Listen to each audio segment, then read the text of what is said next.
do though is I either fall asleep. I put my headphones in my ears, put on a book tape, or put on like a speeches.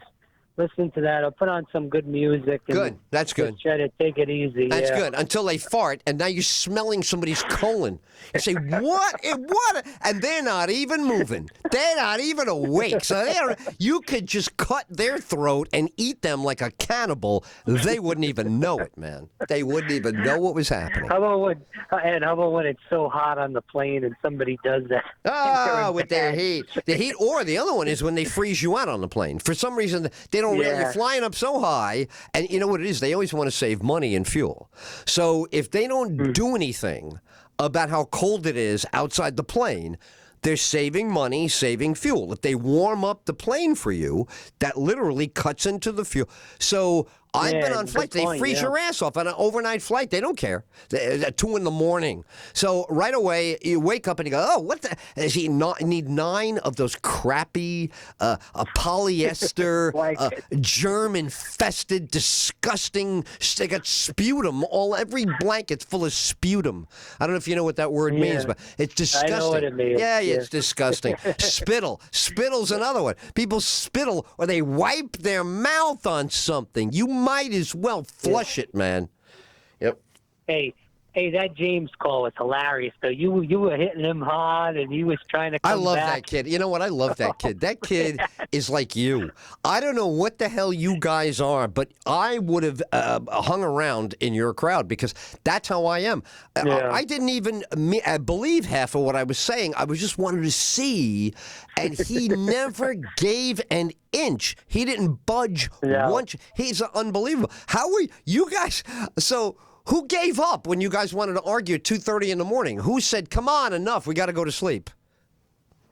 Well, James was the best roomie. I'll tell you, when I used to if I wanted to go to bed at 10 o'clock or 9 o'clock, I'd say, James, lights out, and he'd immediately put the lights out. It was great. I loved it. That's a good team. He was the best roommate I ever had, and I was blessed to have him. I'll tell you what. And he would take me out to eat sometimes or bring me home food for no reason. And, here's what we need to do. I got it. I got the whole thing now. Here's what we need to do. You need to be the talent. He needs to own the talent company. He should own an entertainment company that makes a lot of money on a consistent return on investment. He'll understand this. He will get a steady 12%, 13, 15 every year. You, on the other hand, will push all the boundaries of entertainment, and then the yin-yang, he's Belichick and you're Brady. That's it. You're all set. You're done. I'm losing you. Are you talking? I thought I heard you. Hold on there, just a second. Oh, you got to go? You probably got to line up in Zone H. You got to line up? Apparently they're cleaning up the plane still, I guess. Oh, is that what they're telling you? Yeah. As soon as we get this plane clean, we're going to get you guys right on. Oh, good. Yeah. We're not going to wipe. We're vacuuming, but we're not wiping the snot. So people try not to touch anything while you're in here for 3.5 hours. But I wanted to just get this thing about James. James is a real smart guy, like you said. He was valedictorian of our class. Right. No, I get it. And not even just that. Yeah. He is good with numbers, too. He works for all my son's moving company. He's like their financial manager for the district of Texas, I think. No, you know what he's got? I can tell you this without knowing him. He's got very good mental discipline. You understand what that means? I do not. I'm an over-the-top creative. It's a big struggle. Now, I do it. I'm not saying I don't do it. I do it. I don't have one. I haven't had a late bill since, I don't know, 1985, some stupid crap like that. I'm very organized, but it's a task. I hate it. I do it with a passive aggression. I curse it when I do it, but I do it. And I'm always early. That's another thing. When I was first in this business, everybody's like, yeah, man, laid back. Laid back, nothing. You got to be early. You got to be ready to go. When they call your number, they don't want you to start warming up. They want you to hit a home run, kick a field goal, do something, and get the hell out of here. So it sounds like he gets that. But I'll tell you what what the marriage is good for. He gets talent. He gets it. He totally understands it. He enjoys it. You can't be a good anything owner, man, unless you enjoy it. You have to love the Beatles to manage the Beatles. You can't. Well, I'll tell you what. The other thing he loves is he loves that brisket. Right. Listen, good for him. He's entitled. That's the joy of living. That's what Martha Stewart made $1 billion on. People love their brisket. Right. I love you love a good brisket. How about this? You like pulled pork? Give me a pulled pork sandwich, man, and call me in an hour, because I'm not talking while I'm eating that thing. Yeah. Brisket. No, I like pulled pork, but I don't eat it as much as he does as far as meat and stuff. Where does he live? He lives in Dallas, right? Metro Dallas or something? And I told him, I wish you would have brought this up with him, with the woman that shot the guy in the house. You heard that story, right? Oh, the girl cop, female cop. Did she get convicted? Oh, I don't know what's going on. I wanted to get James to take the jury. Isn't the jury in today or Saturday? The jury sat on Saturday, I believe. You could check me on this, but I saw the news update. Yeah. So I didn't hear if she got connected. That's going to be a pretty big case to see how that falls. Look, what are you going to? You and I could talk about that in 30 seconds. Under the law. Yeah. What do you think the law is? The law is going to say every time, this goes back to English law, British law, long before America came along. If she honestly thought she was in her own apartment, you can't convict her. If you can prove that she knew she wasn't in her own apartment, then you could put her in jail. But that's it. Yeah. It's going to be very unsatisfying to the public, especially certain elements of the public who are going to say it's racism, it's this, but it's not. Under old law and new law. So now what? What would you do with her? What would you do? You're on the jury, and you have to decide. Yeah. Did she know she was in the wrong apartment? Yes or no? Well, I think there's more to the story, whether maybe she had an issue with that guy prior to that. There was the guy that in his house, he had the rug was red. Her rug was different. It was 2 different floors. I mean, it's a little suspect. There was a lot of suspect stuff on that. All right, so then I'll be devil's advocate with you on that point now. All right, so let's say she did want to kill him.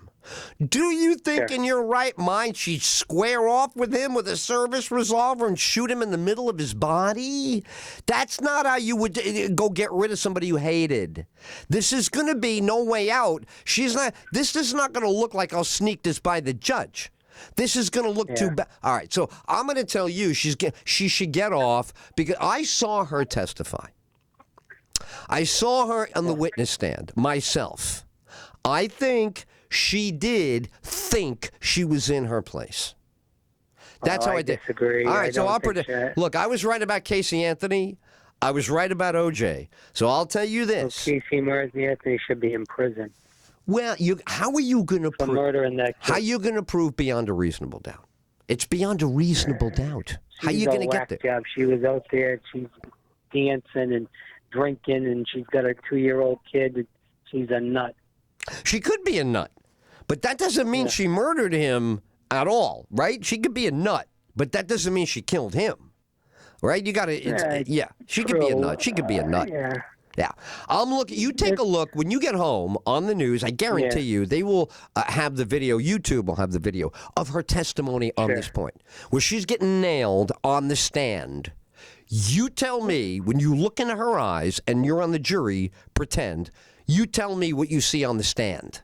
I know a lot of. I dated a couple of girls that could make you believe one thing and they did the other. So, and I know guys that do the same I don't know. thing, Against a pro, she's being worked over by pros. She's not getting worked over by her ex-boyfriend on the stand. It's a professional prosecutor. Okay, it's not just some guy who wants to go out with her and can't get attention. Professional liars in both. There are. No, look, and listen. I'm going to ask you. I still believe in the jury system. I would rather have 12 people make their best guess than I would some judge decide it off a book. I don't know which way you go on that, but I'll take. I think she got the wrong jury because she didn't want that to go to Dallas, and that jury's in Dallas, and there's going to be some problems. I'm going to tell you. Well, that is a problem. It's the big city. The big city. And her lawyers didn't want that case in Dallas. Right. Why? Because the ghetto wants revenge. That's Whitey. The ghetto sees Whitey up there. The ghetto wasn't there in the room. The ghetto sees Whitey ain't getting away with it again on Blackie. Blackie and Whitey. Yeah, that's the most disgusting. This is like, it might as well be 1952 in Mississippi. Blackie and Whitey. But we're not supposed to decide it that way. It's not supposed to be decided. She looks like some privileged little white girl that shot a black guy in his house. And what's the relationship? What, they dated? She was banging her fellow police officer. That's what came out on TV. The officer went against her too in testimony. Went against her as what? He wasn't in the room. He could only say... No, but he went against her her mental state. Oh, all right. Well, look, I don't think that because she's nuts does not convict her. You have to know that. You have to actually prove what she did. You can't go, look, she's capable of it, so she must have done it. That's not enough. So, all right, look, let me let you go. You got to board. Yeah. When are you boarding? You better be boarding any minute. God knows. Any minute. God knows. You haven't. You have not. What zone are you? What airline are you on? This is JetBlue. Oh, so I never actually fly on JetBlue. I usually go on Southwest. But JetBlue, it will have a good leather seat and it will have a television. They were the first ones to have that. But the bad news is they're cheapo, so they're going to be fighting for gate space on a busy night. They're going to have no extra gate space. So good luck. All right, Ed. All right, man. I'll talk to you tomorrow. Have a good flight. I appreciate you. I'm going to keep listening. Thanks. You got it, man. All right. All right, later. Conversations with Rob. He's good. No, he's found some great people. Look, what we're doing is the best that it gets. I think Lon said it before, right? No communications company, no corporation is telling us what to do. Okay? That's the first thing. Everything you hear is honest, above board, is not coming down from on high. Number two, nobody is going to restrict what we talk about and how we say it. And I mean nobody. In addition to that, we're welcoming a brand new audience shortly, so stand by for that. Now, I can't promise this because it's brand new, but I know the people who are involved in this, and I'm very excited to be working with them. It is altogether possible. We are in the midst of launching the Ed Tyll Show on Roku devices. And if I told you that we are going to be on 850,000 Roku devices, would you love that? Because we do. We love that. Stand by for more news on Ed Tyll Goes Roku, baby. Yeah! Ed Till's on the Roku, yo. Come on, everybody. Ed Till's on the Roku. What? That's right. Man, all that cursing he did today. He'd think he Robert De Niro. Robert De Niro cursing like a sailor. Cursing it up like a sailor man. All right, great job, everybody. I think we did about 2 hours of great edtill.com incredible radio. All right, we're coming back as quickly as we can. That's all I can say. We weren't even supposed to be on today. We're breaking the rules.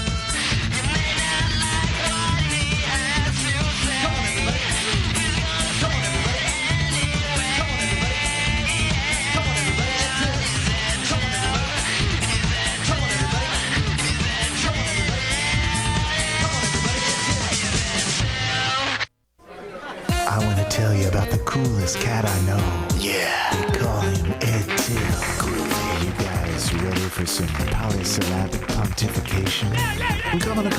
Come on, everybody to the Ed Tyll. Yeah, the Ed Tyll Show. Oh yeah. You may not like what he has to say, that Ed Tyll. Oh no. But he's gonna say it to you anyway. He's got the sharpest tongue in this whole damn town.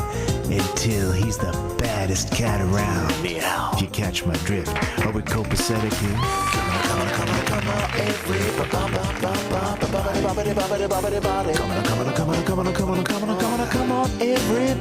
everybody to the show. Guy says, can't you talk to us while you're uploading the show? I go, what are you talking about? He goes, no, when you upload that show, you finish the show, I can tell you're uploading, it goes back to your old stuff that's on recording, and then the new show starts. Could you possibly keep the show going so that when you finish the live show, the show itself begins? Instead of going back to, I go, wow, you are really getting pushy, you know? He's more than just a voice on the radio, sending out the truth to those who I said, all right, I'll do it. Man, if you can't see the world out there... Yeah, baby. Here's the thing, right? I'm still full of stitches and anti-inflammatory drugs. But... The Ed Tyll Show. Oh, yeah. There's only so long that I can just sit there and not say anything. I saw Hillary today on TV. I slept in. I've been trying to get as much sleep as possible to get this friggin' thing to heal. Okay, I have been doing no recreational activities, no early times, no Evan Williams bourbon, you name it, and I've been Thank you. Yeah, you name it, and I've been behaving well. Now you could tell today I was a little bit explosive with James. And that's good. James brought up one of the key issues in civilization. Never mind modern America. Go all the way back to the Renaissance. Go all the way back to the beginnings of mankind. Understanding commerce along with art. Art commands a lot. I mean a lot. I mean a super duper lot. Art commands a lot of commerce. And commerce sometimes thinks that it is an art unto itself. Mad Men, Sopranos. That's what that's all about. People who are not artists taking an artistic approach to the thing that they're doing. This is fascinating because we've been negotiating it our entire lives as a civilization. Now the question becomes, what are we going to do? James and Rob are the future, okay? Not you and me. You and I, see how I cover myself self-grammatically? One is the object of a sentence. The other one is the subject of the sentence. So I'm covered here. Whether the object or the subject, here's what we're doing. We're all doing the same thing. Trying to have some joy while we provide for ourselves and maybe not leave the place like a garbage dump as we are getting ready to exit. Right now, little annoying Greta Thunberg. You know, there's two Gretas out right now. They're both very annoying. Greta Van Fleet is not the new Led Zeppelin, and I will keep listening if they become that. But I have not gotten there with Greta Van Fleet. Greta von Thunberg, and I may be saying that wrong, is an angry child. And my heart breaks for the anger that she has. She has that like an old person's face when it yells at you. And she called us terrible. How dare we? She said to us, this is a 16-year-old girl. She said to us, how dare we, see, now you got me doing the show again. Okay. I know. I did the thing. I finished the upload a while ago. Now we're into Greta von Thunberg over here. Yeah. So I got to finish the upload, and then I'll finish the monologue. Okay, let me just finish the upload. Can't see your world out there. You better watch out. The man has got to strip you bare.